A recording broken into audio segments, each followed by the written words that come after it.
Qirib amalaring, kemalaring Toshkentga hamma o'zini viloyatingda yashagan. Hozir siz ko'rgan videoda bir nechta fuqarolarni haqoratlagan va bu tasvirlarni Instagram ijtimoiy tarmog'iga joylashtirgan 2 nafar huquqbuzarlar bugun sud zalida. Endi ular bu qilgan ishi uchun qonun oldida javob beradi. Ma'lum bo'lishicha, mazkur video joriy yilning 28-fevral kuni suratga olingan va 1-mart kuni ijtimoiy tarmoqqa joylashtirilgan.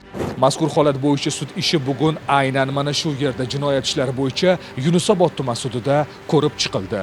Ular ketinglar, qachongacha Toshkentga yurasizlar degan gaplar bilan haqorat qilganini ko'rdim.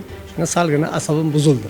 Aniqlik kiritilishicha, huquqbuzarlar 2004 hamda 2005 yilda tug'ilgan. Bu videoni o'zi olishimizdan maqsad hech kimga hech qanaqa viloyatlik yoki shaharlik qilib ajratish bo'lmagan yoki kimdir kamsitish bo'lmagan. O'zimiz uchun video olganmiz. 4 soatda ancha ko'p prosmotr oshgandan keyin u videoni olib tashladik. Prosta buni ochkisini taqdim, o'sha bitta rasmga olib qo'y dedim bunga. Qirib amalaring, kemalaring Toshkentga hamma o'zini viloyatingda yashagan. Ma'lum bo'lishicha, lavhamizning bugungi qahramonlari bo'lgan huquqbuzarlardan biri Qashqadaryo, biri esa Samarqand viloyatida tug'ilgan ekan. Ikkita odam endi Toshkent Shevada gaplashib o'tib ketayotgandi, o'sha o'tib ketayotganini ko'rdim, viloyatlik odamdi. Parodiya qilib o'sha Shevada o'shanaqa deb bunga gapirganman. Uni ko'rib qolib bundan oldirtirdim, Instagramda ol dedim. Shu video olindi, Instagram sahifamga qo'yganman. Olishdan maqsad prosta hazil tariqasida 4 soat ichida 25 ming odam ko'rdi.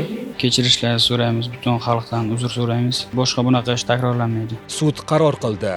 Birinchi huquqbuzar O'zbekiston Respublikasi Ma'muriy javobgarlik to'g'risidagi kodeksining 183-moddasi bilan aybli topilsin hamda unga shu modda bilan 10 sutka ma'muriy qamoq jazosi tayinlansin.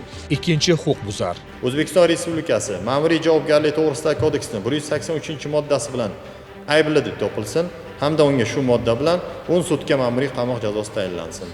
Ma'muriy qamoqda saqlash muddati 2025-yil 7-mart kunidan boshlab hisoblansin.